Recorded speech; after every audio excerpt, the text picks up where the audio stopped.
primeira carta do apóstolo Paulo aos Coríntios, seu capítulo de número 10, versículo de número 1 ao 12.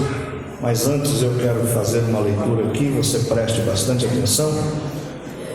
Está em segunda carta de Pedro, do apóstolo Pedro, no capítulo 3, versículo 17 e 18, diz assim: Vós, portanto, amados, sabendo isto de antemão, guardai-vos de que pelo engano dos homens perversos sejais juntamente arrebatados e deixais a vossa firmeza.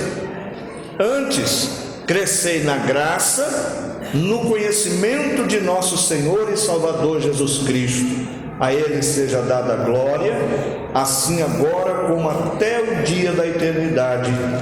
Amém. Capítulo 10 da segunda carta de Paulo aos Coríntios diz assim: Irmãos, não quero que ignoreis que nossos pais estiveram todos debaixo da nuvem e todos passaram pelo mar. Todos foram batizados em Moisés na nuvem e no mar. Todos eles comeram da mesma comida espiritual e beberam da mesma bebida espiritual, pois bebiam da pedra espiritual que os seguia, e a pedra era Cristo. Deus, porém, não se agradou da maior parte deles, razão porque seus corpos foram espalhados pelo deserto. Ora, estas coisas aconteceram como exemplos, para que não cobicemos as coisas más, como eles cobiçaram. Não vos façais idólatras, como alguns deles. Como está escrito, o povo assentou-se a comer e a beber, e levantou-se para farrear. Não nos prostituamos, como alguns deles fizeram, e caíram num só dia 23.000. Não tentemos ao Senhor, como algum deles também tentaram, e foram mortos pelas serpentes. E não murmureis, como também alguns deles murmuraram, e pereceram pelo anjo destruidor. Todas estas coisas lhes aconteceram como exemplos, e foram escritas para aviso nosso, para quem já são chegados os fins dos séculos. Aqueles, pois, que pensam estar em pé, cuida para que não caia. Não veio sobre vós tentação, senão humana, e fiel é Deus, para não vos deixar tentar acima do que podeis resistir. Antes, com a tentação, dará também o escape, para que a possais suportar. Repita comigo: aquele, pois que pensa estar em pé, cuida para que não caia. Amém. Graças a Deus. Eu acho muito interessante, irmãos, o texto que acabamos de ler, porque o versículo 12 talvez seja a tônica do texto que Paulo está ensinando. E se você prestar bem atenção no que acabamos de pronunciar, Paulo está dizendo: você que está em pé, não. Você que julga estar em pé. Você que está pensando que está firme. Cuida de você mesmo, para que você não venha cair. Não venha cair no quê? Nos mesmos erros que os nossos pais na fé, lá em Israel, caíram. A Bíblia vai dizer que os nossos irmãos estavam cativos no Egito, e é bem conhecido de todos a história, e debaixo dos açoites, da servidão, da humilhação, sendo escarnecidos, eram, irmãos, humilhados o dia todo, todos os dias, e isso durou longos anos, foram muitos anos de humilhação. Este povo amanhecia e ia dormir, pisando barro, buscando palha e levando chicotada. passavam fome, sentiam sede e tinham, irmãos, que se virar com pepinos, com cebolas e davam-se jeito de matar a sua fome. Mas a Bíblia diz que Deus entrou no Egito e que Deus desceu porque ouviu o clamor daquela gente, e o gemido daquele povo chegou no coração de Deus, e Deus, não suportando mais ver tamanho sofrimento, a Bíblia diz que ele se levanta e ele desce para ver o que estava acontecendo. Ele levanta dentre aquele povo um homem por nome de Moisés, e através deste homem ele começa a executar sinais, prodígios, maravilhas, que vão se multiplicando por toda a terra do Egito, ao ponto, irmãos, de 10 pragas serem lançadas ali, e dessas 10 pragas, 10 deuses egípcios são desbaratados, são humilhados, são quebrados. Toda a força daquilo que se conhecia no Egito como deuses foi desmantelado pelos sinais e prodígios que foram executados por Deus através de Moisés. Como se já não bastasse, aquele povo não aguenta mais ver tantos milagres sendo feitos dentro do Egito, porque cada milagre que Deus operava no Egito, os egípcios sucumbiam debaixo, irmãos, de pragas terríveis. Mas o povo de Israel, a Bíblia diz que nada sofria. Quando faltava luz na casa do egípcio, na casa dos judeus tinha luz. Quando as pragas matavam os animais, todos os animais dos judeus estavam saudáveis. Quando eles se encheram de tumores pelo corpo, nenhuma ferida saiu no povo de Israel. Quando choveu fogo do céu, uma saraiva de pedras incandescentes, na casa do judeu não acertou uma. Quando a água se converteu em sangue, eles abriam as torneiras e ninguém podia beber, porque estava um cheiro de podre no ar. Mas na casa do judeu tinha água fresca, tinha a provisão de Deus. Quando eles iam dormir, as rãs subiam por cima da cama, por dentro dos colchões, por debaixo das cobertas, mas o judeu deitava a cabeça no travesseiro e dormia tranquilamente. Muitas foram as vezes que o judeu, ao abrir a janela, olhava para o quintal, a colheita estava farta. Quando o egípcio ia olhar para a frente daquilo que ele havia plantado, as lagustas e todos os gafanhotos já tinham devastado tudo. Como se já não bastasse, veio uma praga de piolhos. Irmãos, eu vou te dizer uma coisa. Esses dias a minha esposa disse assim: eu tenho um aluninho que está com a cabeça cheia de piolho. E eu, sem perceber, já estava assim, coçando a cabeça. Você não trouxe isso para cá, não? Ela falou: eu só estou falando, você já pegou o piolho. Coisa terrível que é. E a Bíblia diz que eles eram tomados de piolhos, não só na cabeça, mas no corpo inteiro. Mas nenhuma picada existia nos filhos dos judeus e nem tampouco neles. Todas estas coisas foram acontecendo dentro do Egito, e eles foram vendo estes milagres sendo operados no meio dos judeus e abatendo a soberba dos egípcios. A Bíblia diz que, como se já não bastasse, Deus envia, irmãos, a última praga, pela própria boca de Faraó, que diz a Moisés: olha, se você aparecer de novo na minha presença, eu te mato. Ele diz assim: assim será conforme a tua palavra. Deus vai enviar um anjo e vai matar todos os primogênitos do Egito. Ele diz: vai deixar o povo ir? Não deixa. Então aguarda. À meia-noite a Bíblia diz que desce o anjo destruidor e começa a visitar a casa de todos os egípcios. E aonde haviam filhos primogênitos, todos eles morreram. Mas você olhava na casa do judeu, pela manhã todos estavam assentados à mesa, participando do café e contemplando, irmãos, as maravilhas do Senhor. Aquele povo olha para os judeus e diz assim: some desta terra, vai embora daqui, nós não queremos mais a sua presença. Eles não suportaram, irmãos, tamanhos milagres, prodígios e maravilhas que Deus fez naquela terra, e disse: olha, pega tudo que vocês têm e sumam daqui. Mas a Bíblia diz que aquele povo não sairia como entrou, que Deus daria a eles uma grande provisão: ouro, prata, roupas, alimento e tudo quanto mais eles pedissem. E eles iam indo, saindo da cidade, e eles olhavam assim na casa do egípcio e diziam assim: essa bandeja de prata aí é bonita, leva. Olha, você tem umas taças de ouro lá na tua casa, eu vi uma vez, mas é uma coisa tremenda. Pode passar lá, pega e leva tudo. E pega as roupas também, vai pegando o alimento, pega o que vocês puderem, põe na bagagem e vai embora daqui. E eles vão embora. O coração de Faraó se endurece mais uma vez. A Bíblia diz que Faraó chama os seus exércitos, os seus capitães, e diz assim: vamos atrás desse povo e vamos matá-lo a todos no meio do deserto.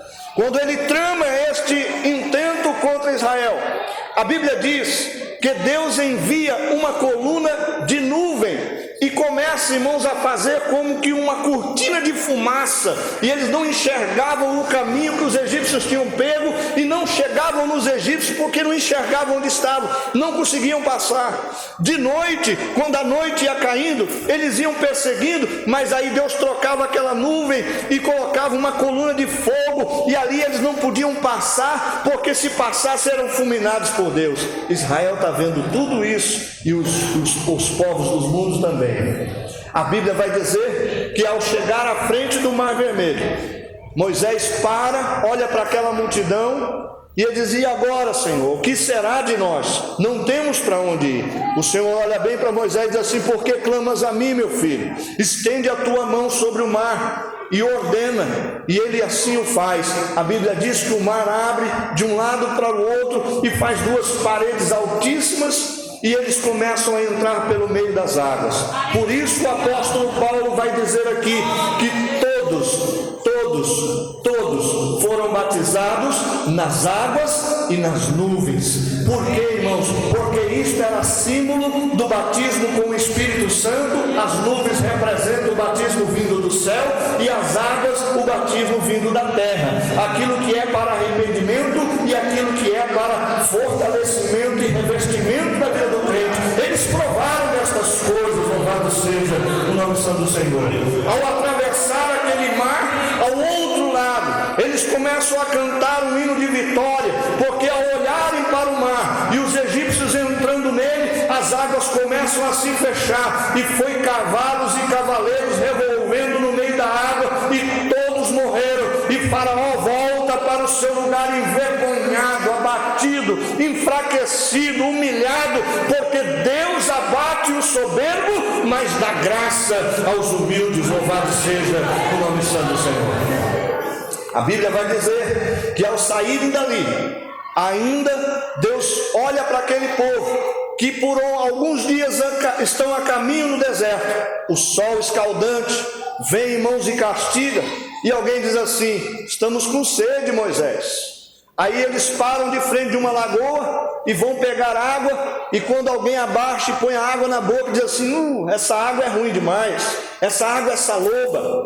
Moisés diz assim: fica tranquilo, Deus sempre nos dá uma estratégia. Me pegue um tronco ali. E pegaram um tronco, e ele jogou esse tronco nas águas, e quando pôs a caneca de novo, a água estava saudável, potável, pronta para ser bebida.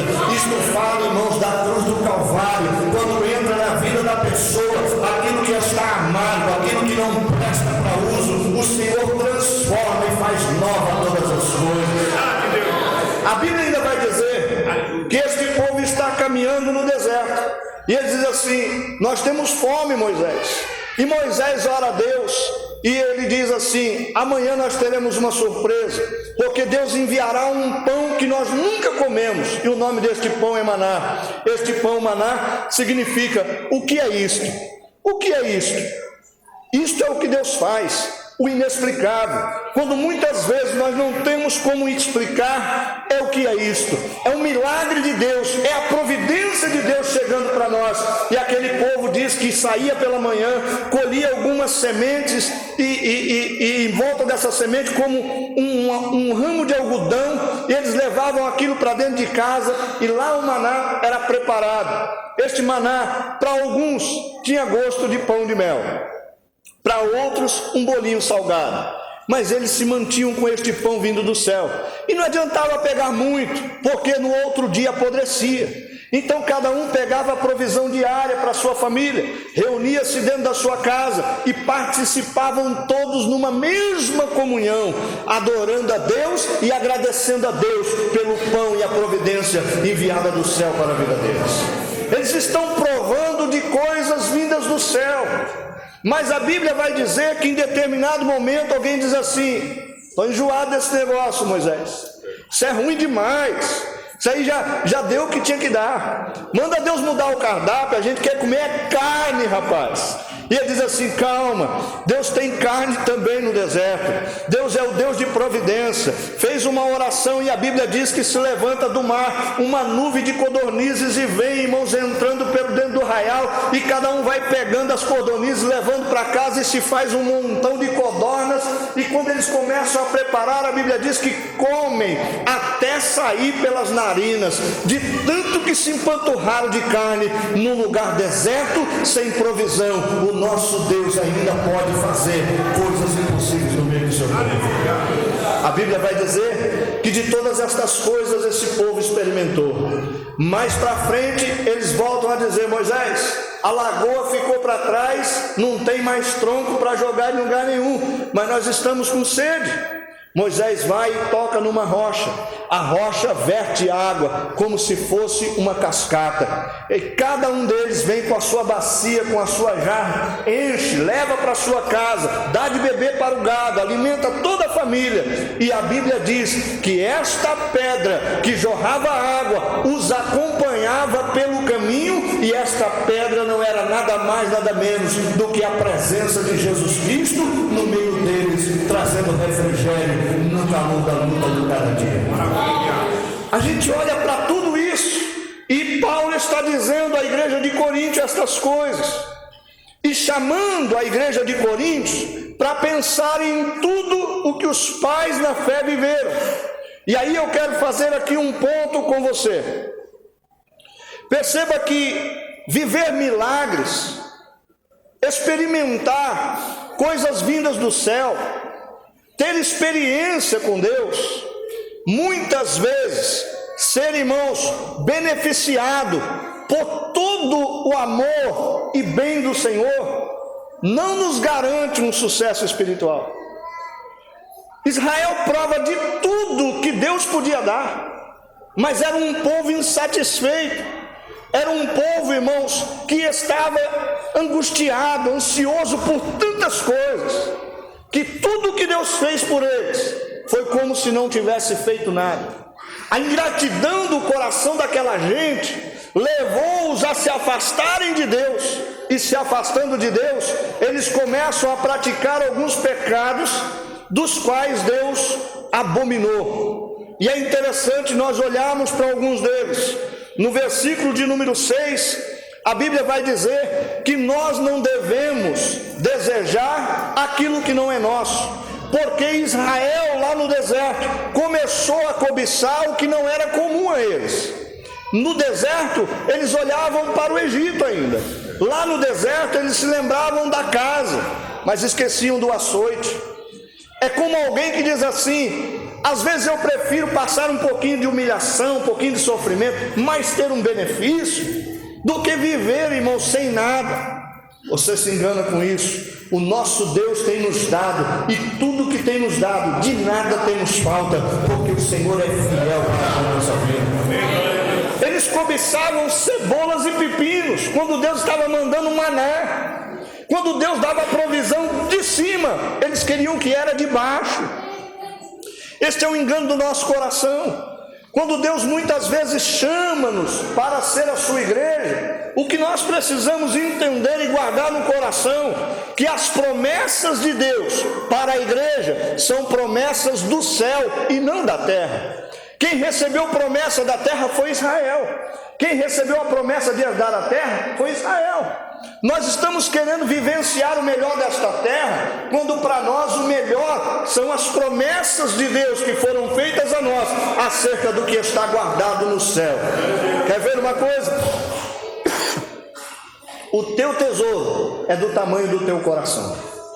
O que você traz no teu coração é o que você tem como tesouro nesta terra. O que é que você tem no teu coração? Qual é a cobiça maior que você traz consigo? Qual é o desejo da tua alma hoje? Não precisa me responder, mas guarde com você. A Bíblia ainda vai dizer que por causa da cobiça, a carne é fraca e o diabo é enganador. E ele se aproveita de todas estas coisas. E ele trouxe confusão no meio do povo. A Bíblia ainda vai dizer, no versículo de número 7, que entrou no meio deles a idolatria. Às vezes você diz assim: mas nós não temos idolatria, pastor. Nós estamos livres disso. Na minha casa não tem mais ídolo nenhum. Será? Quando muitas vezes a gente deixa um culto para assistir um jogo, isso não é idolatria? Quando muitas vezes a gente deixa de vir à Santa Ceia do Senhor para ir a uma festa, isso não é idolatria? Aquilo que eu ponho em primeiro lugar na minha vida, o mais importante, é idolatria. Quando muitas vezes o carro me rouba da família, eu estou idolatrando. A Bíblia diz que por causa da idolatria, eles sofreram e sofreram demais. Esta idolatria que estava no meio deste povo, e aí Paulo vai continuar a carta a partir do versículo de número 22, dizendo que a idolatria é a mesma coisa que a adoração a demônios. E tem muita gente no nosso meio que não se percebe disso, mas eu já vi crentes participando de festa junina. Eu já vi crentes indo numa festa chamada Querupita. Eu já vi crentes que muitas vezes vai numas reuniões que existem lá no Bexiga, e lá tem uma festa para alguns santos, e eles participam e comem de todas aquelas coisas. E talvez você diga assim: mas pastor, o próprio apóstolo Paulo diz que aquilo que nós comemos dando graça não tem valor nenhum que fizeram com aquilo. Mas a Bíblia também vai dizer, através do apóstolo Paulo neste capítulo, que se você comer alguma coisa sacrificada a ídolo sem saber que é sacrificada a ídolo, nenhum mal terá, mas sabendo, a sua consciência, mesmo que não lhe acuse, você pode estar fazendo um mal terrível, desviando os que são fracos na fé, e você responderá por isso. A idolatria é o mesmo que se assentasse à mesa dos demônios. E quando você se assenta a uma mesa que for oferecida, seja lá para quem for, por exemplo, numa festa junina, você sabe que aquela festa ela é ofertada a 3 santos. Nós vamos um pouquinho mais além. Quando você deixa o seu filho pegar uma fila na porta de um centro de umbanda para pegar um doce no dia de Cosme e Damião, você sabe que aqueles doces foram oferecidos a uma entidade. E muitas são as vezes que alguns crentes que estão muito desmantelados na presença de Deus estão se permitindo que estas coisas aconteçam. E a Bíblia diz que isto é participar da mesa dos demônios, ou seja, quando você aceita comer uma coisa que você sabe que for ofertada a um ídolo qualquer, você está sendo ou está comungando com os demônios e está expondo a igreja de Cristo ao vitupério. Louvado seja o nome santo do Senhor. Isto é, você está participando, tendo comunhão com demônios e envergonhando a igreja do Senhor. A Bíblia ainda vai dizer que por causa da prostituição, aqueles homens se envolvem com mulheres de Moabe, e eles começam a se relacionar com estas mulheres. Está aqui no versículo de número 8, e lá em Números 25, 9, vai dizer que Deus visitou aquele povo, e num só dia matou mais de 23 mil homens, por causa da prostituição. Deixa eu te dizer uma coisa, muitas são as vezes que nós temos tratado aqui diversos casos de adultério. Muitas são as vezes que nós estamos tratando casos de jovens que têm namoros indecentes. Não são poucos os nossos adolescentes que fazem vídeos dançando músicas mundanas e se mostrando. E isso é o que? É prostituição. E a prostituição tem que sair do meio da igreja, porque Paulo está falando que Israel estava vivenciando estas coisas, e por causa disso eles foram também visitados por um anjo destruidor, que acabou e assolou com eles numa peste que matou muita gente num dia só. A Bíblia ainda vai dizer que eles tentaram a Deus. Tome cuidado, irmão, quando você muitas vezes dirige palavras a Deus, dizendo assim: o ímpio tem ou não tem porque o Senhor não dá. Isso é tentar a Deus. Você pode orar a Deus pedindo o que você precisa, mas não faça comparações. Não coloque Deus como sendo obrigado a fazer algo por você. Isto é tentar a Deus. Todas as vezes que você diz, o Senhor tem que fazer, eu determino, eu falo e o Senhor faz, isso é tentar a Deus. A Bíblia diz que nós não devemos tentar a Deus, porque muitos caíram no deserto por causa disso. A Bíblia ainda vai dizer que por causa da murmuração deste povo, vivendo tudo o que viveram, a reclamação deste povo era tão grande, a insatisfação do coração desta gente era tamanha, que eles só abriam a boca para falar contra as bênçãos de Deus, murmuravam o tempo inteiro. Será, irmãos, que muitas vezes nós não estamos vivenciando a mesma situação? Nós temos comida, nós temos roupa, nós temos calçado, nós temos alimento, nós temos um teto, nós temos um emprego. Se não temos um emprego, nós temos uma provisão. De algum lugar chega alguma coisa na nossa casa. Muitas vezes temos uma condução. Muitos de nós temos carros. Mas a gente diz assim: se pois é que Deus me deu, isso é um Fusca, eu queria um Ômega, Ômega não, porque o Ômega também já foi, né? Eu quero um Onix, pronto. Aí Deus fala assim: você vai voltar a andar de ônibus para você aprender a ser grato. E a gente não se dá conta de que a murmuração está roubando de nós as bênçãos de Deus. Tudo que você tem, seja grato a Deus. Declara ao Senhor a alegria no teu coração em poder servir a Deus e saber que Ele é provedor de todas as coisas na sua vida.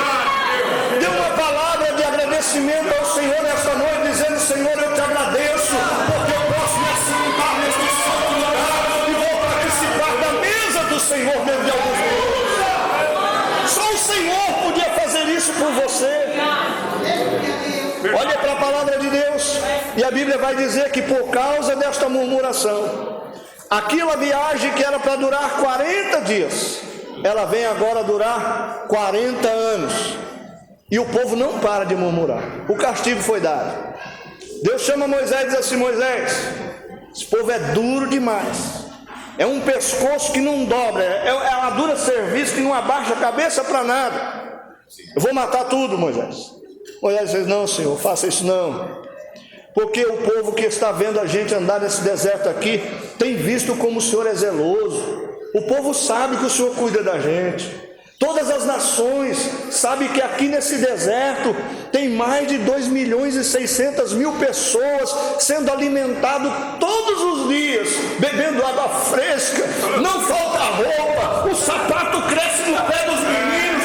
Todo mundo sabe disso. Senhor, não mata esse povo não.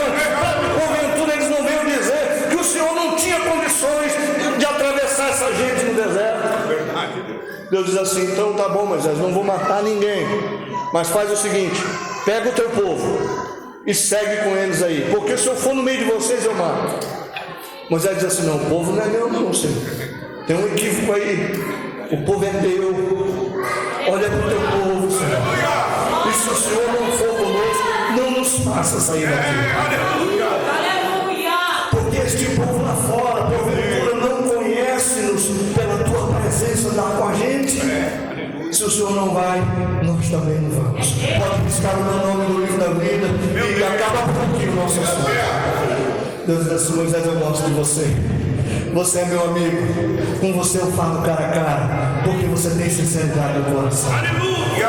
Quando a gente poder declarar a Deus o que sentimos, sem nenhum receio de que vamos ser, irmãos, espizinhados, cobrados, castigados, declara ao Senhor onde você trouxe no teu coração.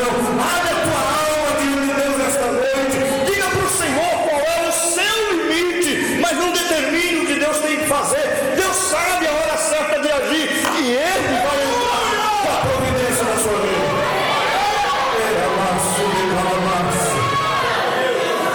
Escute, meu amor, estas coisas estavam acontecendo lá em Israel há mais ou menos 4.500 anos antes de Paulo escrever esta carta aos Coríntios.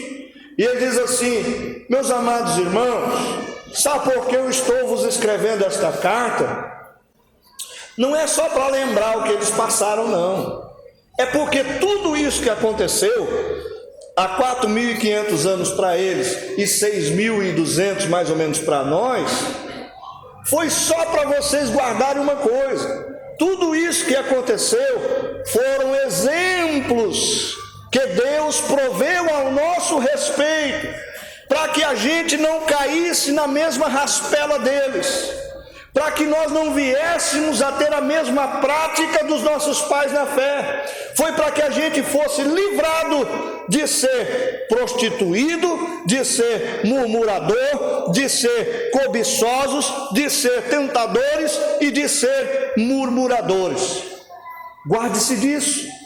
A Bíblia vai dizer que a igreja de Coríntios era uma das igrejas mais fartas nos dons espirituais. A manifestação do Espírito Santo em Coríntios era tremenda. Paulo teve que continuar escrevendo cartas para Coríntios, dizendo para os irmãos que tivessem um comportamento melhor, porque toda a igreja estava batizada com o Espírito Santo. Começava um a falar em mistério aqui, o outro começava lá, começava aqui, inflamava a igreja, ninguém entendia mais nada. Paulo disse assim: não, calma, vamos pôr uma ordem desse culto. Fala um de cada vez, e quando muito, fale até 2 ou 3, para que também aquele que interpreta se levante e fale alguma coisa aí do que eles estão falando, para que a igreja seja edificada. Se alguém profetizar, a igreja se cala para ouvir, para que a gente possa discernir o que Deus está falando, ou se é o homem que está falando, ou se é o diabo que está se aproveitando da situação. A igreja precisa saber disso. Às vezes levanta um irmão aqui para profetizar, o outro está falando em mistério junto. Fique quieto, meu irmão, escuta o que Deus está falando. Aí Paulo está orientando a igreja, educando a igreja, orientando e colocando as coisas no eixo, para que o culto tivesse ordem. Aí a Bíblia vai dizer que esta igreja, que era dotada de todos os dons, que provava desta manifestação tão gloriosa do Espírito Santo, sabe o que não tinha lá? Amor. Sabe o que não tinha lá? Comunhão. Quando era o dia do culto de ceia, que eles traziam os mantimentos, os ricos se sentavam numa mesa, comiam, e os pobres ficavam na outra olhando. E Paulo diz assim: isso não é bom o que vocês estão fazendo. Se alguém tiver fome, vai comer na sua casa. Aqui é para nós compartilharmos. A comunhão que vocês estão tendo com a mesa dos demônios, vocês deveriam ter com os irmãos da igreja. Aquilo que vocês estão participando com as idolatrias lá fora, participe com os irmãos aqui. Viva uma vida de comunhão com eles. E Paulo vai orientando, ao ponto de dizer assim: todas as coisas, irmãos, nos são lícitas, mas não é tudo que nos convém. Todas as coisas nos são lícitas, mas nós não podemos nos deixar dominar por nenhuma delas. Ou seja, eu e você temos liberdade. Eu vou e entro aonde eu quiser. Mas aí você diz assim: pastor, voltando à comida, se eu comer então, por exemplo, lá tem um texto que Paulo está orientando acerca da carne de porco. O que come carne de porco não tem nada. Mas e o que não come? O que não come pela fé. E o que come? Come também por fé. Mas se você vai comer alguma coisa que o teu irmão vai escandalizar, não coma na frente dele, para que você não interfira na boa consciência dele. Quanto a isso, não tem problema nenhum. Cada um como que bem entender. Mas quando for uma coisa sacrificada, você não coma, nem na frente dele, nem sozinho, e muito menos oferte. Tome cuidado com isso, porque isso é comungar com os demônios, e comungando com os demônios não haverá comunhão para com Deus. Tome muito cuidado com isso. Quando eu olho para isso, eu entendo Paulo orientando a igreja de Coríntios, que era uma igreja totalmente espiritual, que vivia o melhor da manifestação do Espírito Santo, mas que estava sendo orientada por Paulo para que não caísse nos mesmos erros de Israel. E porventura, esta carta que for escrita a Coríntios não está falando conosco aqui hoje? Você que tem um namoro mais avançado, você não deveria chamar este varão para orar? Você que muitas vezes gosta de postar uns videozinhos, você não deveria perguntar se isso está agradando a Deus? Porque quanto à comida ou quanto à bebida, Paulo vai dizer assim: quer comamos, quer bebamos, ou quer façamos qualquer outra coisa, façamos-las para a glória de Deus. A pergunta é simples: o que você vem fazendo na sua vida? é para a glória de Deus. O que você come, glorifica a Deus. O que você bebe, glorifica a Deus. Quando alguém te oferece um pilequinho lá na empresa, não é só um golinho, só para abrir apetite. Se glorifica a Deus, então não faça. Se você vai para um lugar, uma casa do norte lá, que você sabe que o cozinheiro é um pai de santo, e ele está lá e oferece alguma coisa, ou você come num lugar que está cheio de ídolos na parede, você acha que aquilo está sendo ofertado a quem? Você entra lá naturalmente sabendo disso? Não faça isso. E se fizer, faça a pergunta a si mesmo: é para a glória de Deus que eu como ou que eu bebo? O que você veste é para a glória de Deus? O teu namoro está sendo para a glória de Deus? A tua vida de casado é para a glória de Deus? A tua vida ministerial tem sido para a glória de Deus? O teu entrar e o teu sair manifesta a glória de Deus? Olhe para dentro da tua casa, no seio da tua família, olhe para dentro de você mesmo nessa noite e se pergunte dizendo o seguinte: o que eu tenho vivido é para a glória de Deus? Sei que aperta um pouco, mas você diz assim: mas o senhor já disse, pastor, que a carne é fraca, e nós vivenciamos tantas coisas no mundo, a oferta é tão grande de tantas coisas que nos tira da presença de Deus. Eu entendo isso, mas Paulo vai dizer no versículo 13 que o Senhor é aquele, irmãos, que permitirá a tentação a todos nós. Então, uma coisa que eu preciso aprender: ninguém que serve a Deus está isento de ser tentado. Todos nós passaremos por algum momento de tentação, mas ele diz também o seguinte: mas nenhum de vós será tentado além daquilo que podeis suportar. Então eu aprendo também que junto com a tentação, Deus tem um escape preparado para mim e para a sua vida. Que dentro da tentação que nós passamos, ou das provas que Deus nos dá, Deus também dá um escape, e você tem condições de vencer esta luta que você está passando. Não desista, irmão, não fraqueja agora, não vai entregando os pontos, porque o Deus que permite ser tentado é o mesmo Deus que te livrará e te dará escape na tentação. Louvado seja o nome santo do Senhor. Nós estamos vivendo uma igreja que querem ser livrados da tentação, e Deus não vai livrar de tentação. Deus vai nos livrar na tentação. É na tentação que eu preciso ser livrado por Deus, porque de ser tentado, nenhum de nós será livrado. Mas deixa eu te dar uma boa notícia. Um grande evangelista do passado, ele disse que a graça de Deus, ela nos sustenta de pé. É a graça de Deus que nos toma pelas mãos e nos faz caminhar. É a graça de Deus que nos dá condições de executar a vontade de Deus. É pela graça de Deus que nós fazemos ou deixamos de fazer alguma coisa. Pela graça de Deus nós combatemos essas tentações que foram citadas por Paulo. É pela graça de Deus. Mas também ele disse que se nós cairmos, ou seja, você que está julgando estar em pé, cuidado, meu irmão, porque a soberba também existe dentro do campo da santidade. Tem muita gente que diz assim: mas eu sou um homem de oração. Grande coisa, Jesus também era e foi tentado de todas as formas. Alguém diz assim: mas eu tenho um ministério de louvor que eu sou tremendo, quando eu canto o diabo corre. Maravilha. E quando você não está cantando, está sozinho, como é que é? Aí a Bíblia vai dizer que se porventura nós cairmos, se porventura nós nos enfraquecemos, aí o evangelista diz assim: a misericórdia do Senhor nos carregará nos seus ombros. A graça de Deus nos sustenta de pé, mas quando faltar forças, a misericórdia de Deus nos carregará nos ombros. Se cobre hoje, irmãos, da graça de Deus e agarra-se com a misericórdia de Deus, para que o Senhor guarde a sua vida. Louvado seja o nome santo de Jesus Cristo. Eu quero te convidar a se colocar de pé, e eu quero orar pela sua vida nesta noite. Glória a Deus. Seja você livre de todo mal.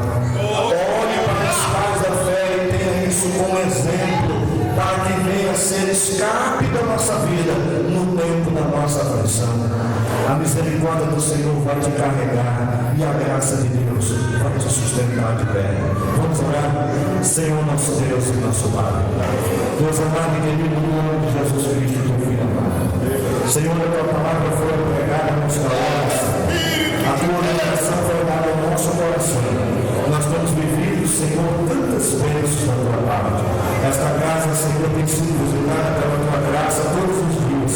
A tua misericórdia, Senhor, tem cercado cada um de nós. Nós temos vivido o melhor do Senhor, Deus, neste tempo, e estamos, ó Pai, aguardando as suas promessas. Tudo que temos, Senhor, são as suas promessas no nosso coração.